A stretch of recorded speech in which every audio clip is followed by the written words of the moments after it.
You're pretty king. Yes, welcome back. We knew y'all was coming back to Books, Braids, and Banter. Y'all know this is our segment. Y'all read this yet? Did y'all read this yet? So, the book that we're going to be talking about is War D by Freida McFadden. Big Freida. Big Freida, as we like to call her, Big Freida. So, this was an interesting read. This was interesting. This is probably my 10th book of hers that I've read. So War D is about Amy Brenner, who is a psychiatry med student that she is going to do her rotation for medical school. She goes to this hospital that she tends to work at usually, but she's going to Ward D. So Ward D is like kind of like an asylum, right? Crazy mess goes on. It starts off with her being dropped off over there by her friend. Her friend keeps talking about this Dr. Beck that's like this amazing doctor. She's gonna love working with him, yada yada. Amy's supposed to be working with another student, and then when she gets there, it turns out that her ex-boyfriend is there, right? So he sat there and switched with the other girl, and she didn't even know. So they get there, she meets Dr. Beck, everything's like fine. He's like this young doctor, and she's like, oh, I can see why my roommate loves him. Mind you, she had a childhood best friend who has been in Ward D this whole time, right? So she was there since they were like 16, or she had some issues when she was 16. Amy went to go visit her, and like she was coming in and out. She was going in and out, right. So Amy went to go visit her a few times, and then the girl was like a little bit too much for her, and she was like deuces, okay? So she goes over there, her and Cameron, who is the ex-boyfriend, they get there, some crazy mess happens. She sees one of the patients is a older lady named Mary who does the knitting.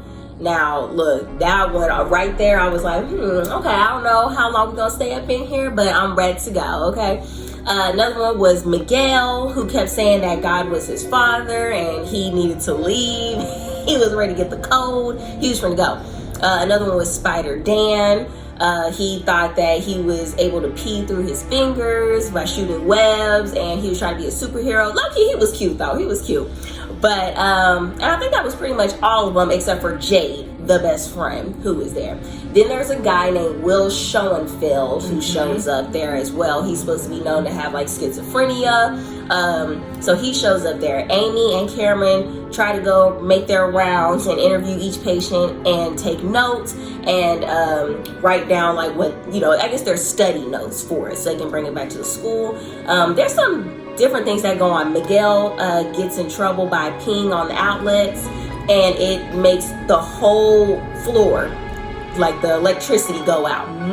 Mind you, there is a man named Damon Sawyer who is there, and everyone's like, oh, he's gonna kill everyone. So, but we don't see who this Damon Sawyer is, okay? We don't see him. The whole time they said he was locked up. The whole time they said he was locked up. Amy's sitting there talking about, I hear noises.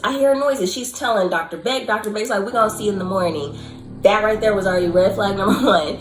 So she's talking about she hears noises. Miguel pees on the outlet. He ends up in seclusion number 2. Damon Sawyer is in seclusion number 1. There was a few times where Amy thought she saw blood coming out of seclusion number 2. This nurse named Ramona talking about that's some strawberry jelly. Where they do that at? Strawberry jelly? Okay, yeah, sure. Will talking about something, I see it, and she's thinking that she's going crazy because when she was a child, she used to also see a little girl that no one else saw. So, all in all, you're sitting here thinking that, like, Amy's crazy. You think, like, okay, Amy got to be the patient. Amy got to be the patient. So, yeah, that is just about the whole of the Ward D. Some other crazy things start to happen, and then in conclusion, it just honestly, I was surprised. I was surprised by it. So it was pretty good. It was a pretty good read. It kept you on your toes, kept me looking over my shoulder a few times. So yeah, it was really good. Lights was on for that duration of reading this book. Yes. Yeah, the light was on. Honey, okay, especially while reading this. But it was good. I had fun. It was definitely a fun read. We're going to start off with chapters 1 through 13 for Ward D. So, starts off with Amy going into her rotation for medical school. She has a childhood best friend named Jade, who she knows is at Ward D. So this whole time she was nervous. That girl was trouble. You know when mama be like, don't listen to her. Don't you go with that girl. Don't you go with that girl. That's not your friend. That's not your friend. Jade was not her friend. Jade was not her friend. Jade was not her friend at all whatsoever. She was troublesome. In the beginning, Jade and Amy were at the store. Amy was sitting up like, all right, let's get ready to go. Or I see this sweater I want to have, but I don't have the money for it. Amy also sees some little girl that no one else can see. And the little girl's like, hey, go ahead and steal this. And she was like, what? So Big Freida kind of made me think I saw the little girl too, because when I was reading, the little girl was sitting to me. I ain't even gonna lie, because I didn't know it was fake. I really thought it was just a little girl that came in with her mama.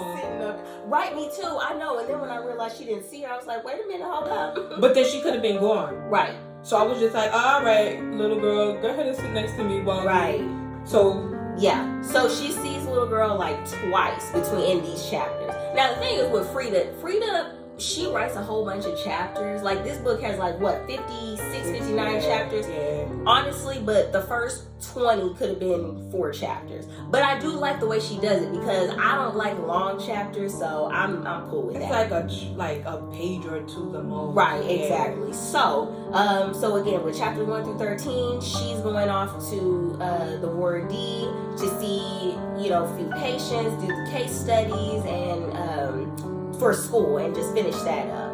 So, but she does know that her childhood best friend Jade is there. So you get flashbacks in the book as well. So I'm not even gonna lie to you. She made me more scared. Like I was mad scared. Like it felt like I was in med school because I was just like, yo, like I don't want to go into this house. Like I was shaking, nervous. Like the way she was talking was just like, oh my gosh, I'm so nervous. Why I gotta go? I started getting like anxiety with going in. Like I was just like, yo, do I want to read this book, bro? Anything with asylums is crazy. So she goes in there. She knows that she's up in there. When she goes in, she sees this doctor, Dr. Beck, that her roommate, also works at Ward D, but she wasn't this night. Her roommate's like, yeah, there's this doctor, Dr. Beck. I love him. He's great, yada, yada. She goes up in there. She sees her ex-boyfriend, who apparently switches with another student to work with her that night. So they both go in there. They see Dr. Beck. He's this young doctor. She's like, okay, I see why my roommate likes him. Mind you, when she's there, the cell phones don't work. Unless she's in a certain area, then the cell phones work. So that right there, I was like, you know what? you gonna have to catch me on the next one, okay? So she goes in there and they're all discussing like, hey, pick out which patient you want to interview and do the study notes on. Her and Cameron, who is the ex-boyfriend, they pick their patients. I would have stuck with Mary. There's a patient named Mary. So there's a few patients. Mary, she's this old lady. All she does is knit. We got Miguel, who thinks that God is his father and trying to tell him that he needs to escape. You got Spider Dan, who thinks that he's got to pee through his fingers. So you got a whole field of patients. Then you got Jade. Okay, so Jade is up in there. Then you got this two new patients, Damon Sawyer and William Schoenfeld. Everyone is saying Damon Sawyer is trying to kill everyone. Yo, they made it seem like he was the plague. Like the way they explained him, you didn't see him. You didn't see him. But for me, yo, if you watch Game of Thrones, the faceless, the guy. Oh, no name. I really thought that was him. Like he was walking around. Like I thought like a brolic that was gonna be him. Tall, right? With mad scars on his face. I was scared. Yeah, I was stuck with Mary. I was going nowhere but stick with little Mary. Right, not gonna lie. Mary, right, for real, because Mary was the only safe bet.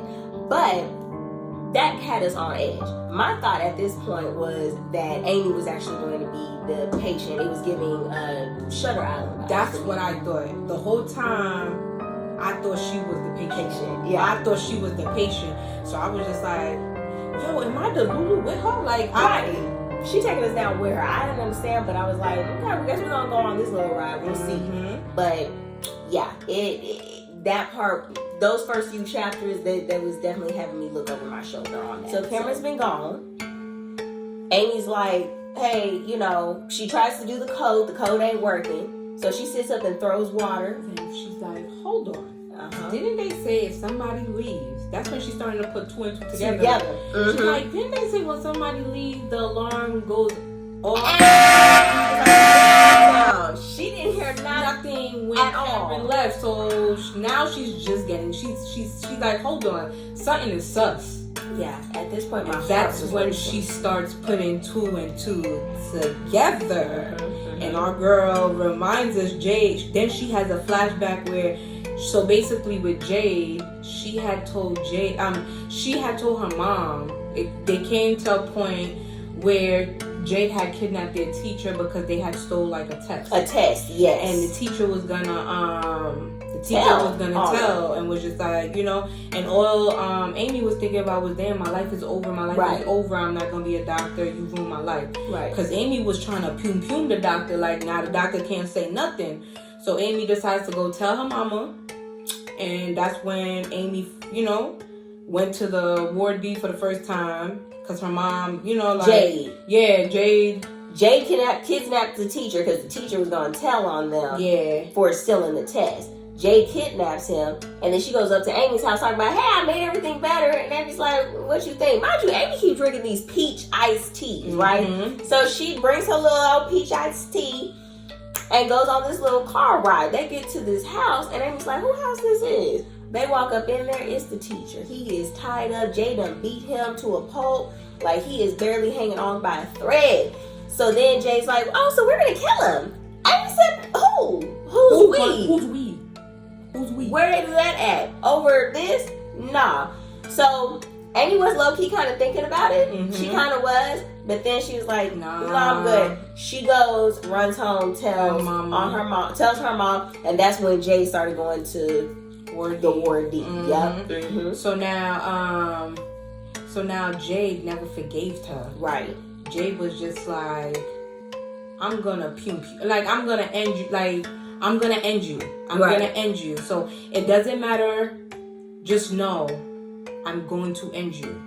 So now that flashback went into her mind, and now she's thinking like, hold on, Jade, never forgave me.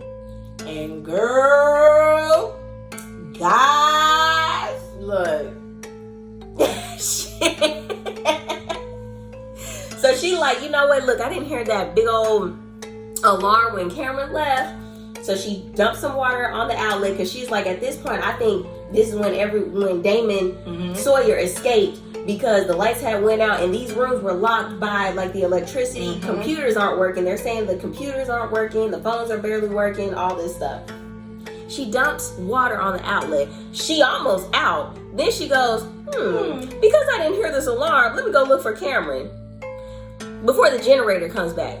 She goes into seclusion 1, because she's like, you know what, let me go check this Damon Sawyer out too, because I ain't heard nothing at all. But wait, don't forget, she happens to get a text from her best friend, and she goes, so how do you like Dr. Beck? I know he's a little old, but isn't he fine?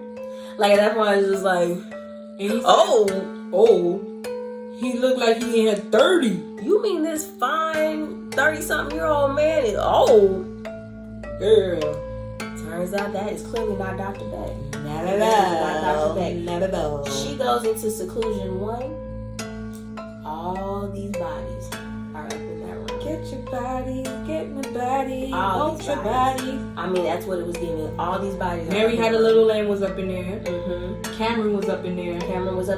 Dr. Beck was up in there. They said another woman, but they didn't know who she was. Wasn't that the reception? Honestly, I don't remember. No one remember who she was. Rest in peace to that woman, but nobody knew who she was. And then they tell her the plan. The Will was not part of it. Not part of it. It was Damon, Jade, Ramona. Yup. Dame was the big bad wolf that was Dr. Beck. And Jade, that Dr. Beck was Jade's boyfriend the whole time. And Ramona was just some random. But her name was Nicole. So she was just some random. And then I guess Ramona kept popping her ish. And Damon said, I'm tired of this. And boom. With a paperweight. Paperweight. Oh yeah, paperweight. Yes, paperweight. My bad, guys. My bad. So in this part, things really starting to get real. They really starting to get real. So Amy, she's trying to go to sleep. She gets she goes into Will Schoenfield's room because when she first interviewed him, they fell in love with John Irving books. So they were like, all right, hey, I like these kind of books too. You know, like this is what got me through high school, middle school, yada yada. So they, connected through there. She's like, hey, I can't go to sleep, so let me go ahead and go in his room and try and get these books.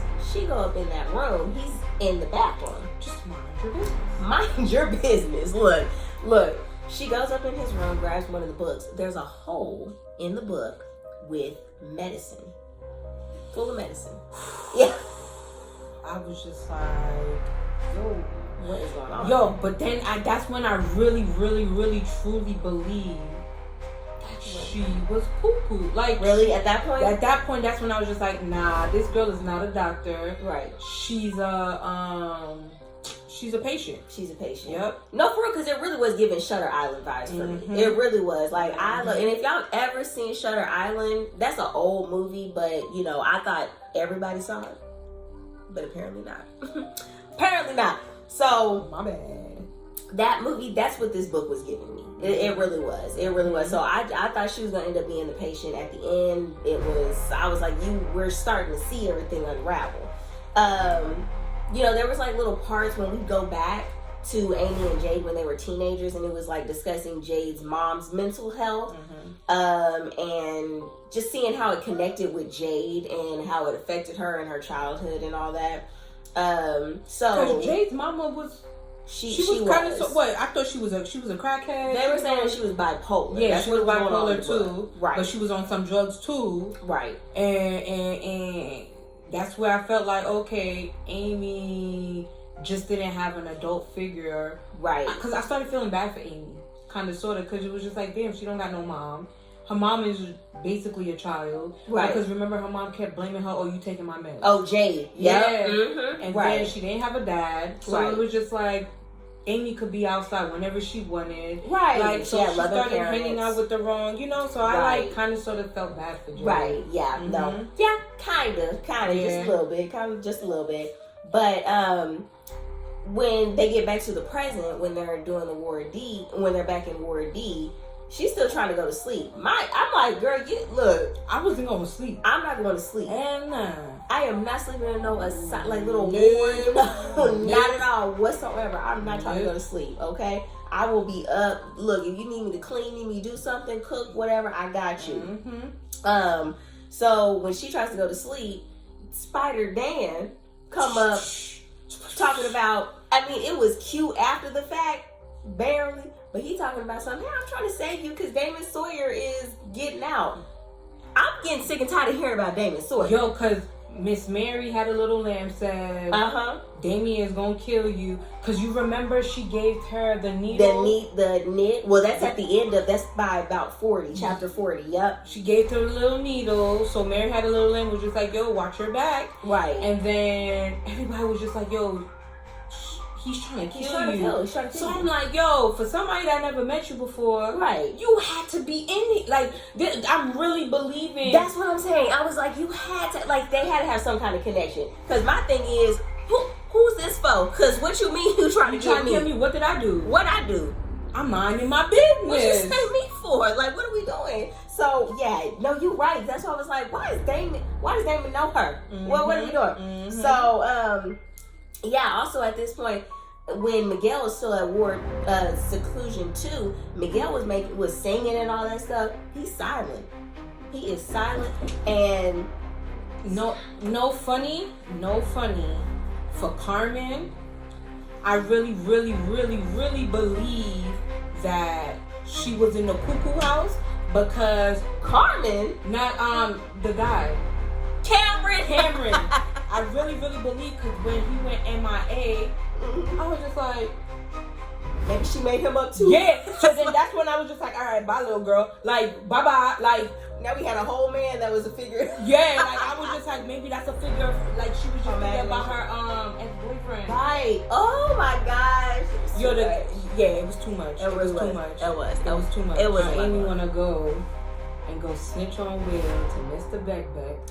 Oh, you're not taking his back to town. So Amy goes over to Dr. Beck after, when Jay's like, yeah, that's my boyfriend. He likes to joke. I mean, he likes to, pretend that he's working all these jobs and he's crazy. That's when I really believed her, when she was just like, did he tell you he was a reporter? I said, oh my gosh, I belong here. But then Jay was sitting up listening to everything at the door. Yeah. She was everywhere. Yeah. So then Amy goes to tell Dr. Beck. Dr. Beck's like, oh, whoop, let's go ahead and give him this medication. That was the only time that Dr. Beck was quick. He was quick for everything. He wasn't quick for nothing. No, but that one, he... Him and Ramona was like, yeah, let me go ahead and get this needle, and there we go, immediately. And now she ain't had no alliance. She didn't have nobody. Because Will did say, I don't trust Ramona. Right. He did say that. He said, I don't trust her. Right. And here Amy, I don't know who to trust. And now you have nobody having your back. Nobody. None. Not a person at all. So they inject Will with something, and Will's out, right? So Amy's like, look, hopefully you wake up here soon, and then, we can get back to it, whatever. She tries to go back to sleep. I think the lights went back out again. Nah, because remember, she was just like, yo, let me get out. And she took a bucket of water when she was in yes. And she threw it. Because the code wasn't working. The code wasn't working. And Beck was just like, nah, you put it in wrong. And then Cameron, at this point, Cameron had been gone because they said that he left a letter. Yeah, he left saying that he had a family emergency and that he had to leave. Right. So when the big reveal came up, I'm not gonna lie, I was kind of like, oh, okay. You didn't see that coming. I really did not see that coming. I did not see that coming. Jay was just like, let me tell you something. You remember that peach iced tea that you used to drink? I was popping some stuff in it. That's why you was seeing the little girl. Pop the Molly, I'm sweating. Right. I was just like... Right. Like, how was you going to be doing that? And this was like your best friend, too. You were too goody two-shoes. Right. So that's why you got to watch who you around. You really do. You got to watch who you around. So then she goes, yeah, that's my man's. Then they started taking fuel. Oh, yeah. To light her up and be like, light up the whole ward. We're not going to let you feel anything, though, but we're going to burn you alive in here. Yes. Ah! I was like, I was struggling. I was like, wait a minute, hold on. Yeah, that one was, I'm not gonna lie, that had me a little, that was like, well, wait a minute. At this point, I was like this. I was like, yeah. I finished that book at 3 o'clock in the morning. Had me up. And then just to find out, everybody died. Mostly everybody, because they did arrest, they arrested Damon and Jay. Yeah. They arrested both of them. They went to jail for I think life. Yeah, for life, yeah. And then, Amy and Will got together. They got together. He was alright. He was going into cardiac arrest, though, but he ended up being fine. He made it. He went to ICU. She visited. I seen them. I think they were cute together. They were cute. Yeah, they were right. cute together. Yeah. And then, the epilogue at the end. The girl goes and say, am I wrong if I say I still see people? And the fact that she sat up there and tried to get Cameron in trouble. Oh yeah, and Cameron was one of the people that was dead too. Cameron was dead. And then she come to find out that he really was trying to just, say that he was sorry and he hated how things ended. And then her friend was like, oh my gosh, I saw Cameron the other day, or he was trying to, get on the same ward as you, were on the same page, but I told him that you hate him. And she felt bad, and I was like, oh. Yeah. I'm not gonna lie, that one hurt me. I was just like, oh, but then she got with Will, but hey. Hey. The girl was still, she needs to see somebody. Right, she needs it. She needs, but then she doesn't. Right. So I must say that I'm rating the book a 4.5. Okay. What you rating? I rated it 3.8, but basically a 4. Okay. Okay. Look, I'm a little seasoned on Freida. Like, I love me some Freida. I don't ever read Freida books thinking that I'm getting like the real deal of something. Like, it's a fiction. Like, I'm having fun with it. It's a different world. It's taking me out of my reality. I'm having fun with it. It's all good. So I'm just happy that my head is not warped yet, because this is my 3rd Freida. I read Freida the Housemaid. Yes, we read The Housemaid. Both the Housemaids, and this makes my 3rd big Freida book. Yeah. And I enjoy it, like, because I don't see nothing. I don't see, like, you see how you like, oh, I see this coming. I don't see it. I got my blinders on. Like, honestly, Freida to me, she reminds it gives like Element, Lifetime, cheesy popcorn thriller to me. I love them, but I love them. I eat them up. I eat them up even when I watch the stuff. So yes, no, but I gave her a 4. She's big Freida for a reason for us. I do like her. But yeah, I had fun with this book. I love the asylum. It had me looking over my shoulder. It had me like, okay, hold on, let's keep the lights on real quick for a few parts. All in all, it was pretty good. I liked it. If you need a quick read, something quick, right? Yeah, like I said, I read it in one sitting, like. Right. And then I was done. Like, right. It was a good book. Yeah. It was a good book. But guess what, guys? Guess what? You thought we was over? No, we're not over. No, it ain't over. It ain't over. So what's the next one? This is our next book, baby. The Perfect Marriage. Perfect Marriage by Geneva Rose. That's our next book. Yes. Y'all better come and read this with us. We are so excited to go into it. We are so excited. I can't wait till next Friday. So what we're going to be doing is on Fridays we will be recording. We will be uploading the reviews and the little TikTok video by Saturday. Monday though is when we have the book talk where we go into everything. You have all the, the spoilers, you had all that. So if you want that, because you already read the book and whatnot, then just tune in on Monday, get your little wine glass of wine, juice, whatever, get you a little snack, cozy pajamas. We're all good. We're going to do some banter, okay? Okay. Leave us some, thoughts and opinions and whatnot in the comments. Let us know what you thought, especially about Ward D. And yeah, we're excited. We are excited. Y'all better come back. Yeah. I know y'all will though. Y'all know y'all come back. Yes. So yeah, next book, Perfect Marriage. Tune in on Monday for